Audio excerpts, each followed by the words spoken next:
When a 22-year-old Carlos Santana took the stage at Woodstock, few people outside his hometown of San Francisco knew who he was. And the feeling was mutual. Carlos was in such a, shall we say, altered state of mind that he remembers almost nothing about the other performers.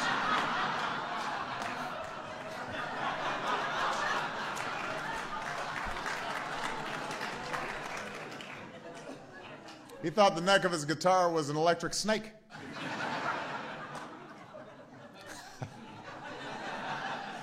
But that did not stop Carlos and his band from whipping the crowd into such a frenzy with a mind-blowing mix of blues and jazz and R&B and Latin music.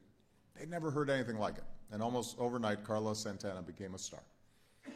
It was a pretty steep climb for a young man who grew up in Mexico playing the violin for tourists, charging 50 cents a song. But as a teenager, Carlos fell in love with the guitar. He developed a distinctive sound that has drawn admirers from Bob Dylan to Herbie Hancock.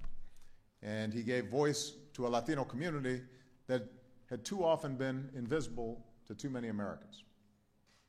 You can cuss or you can pray with the guitar, Carlos says. He found a way to do both. And today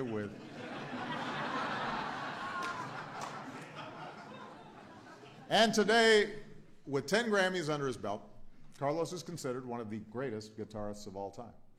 And he's still attracting new fans.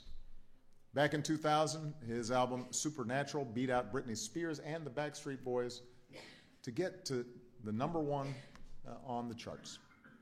Kids were listening to Carlos who hadn't even heard of Woodstock.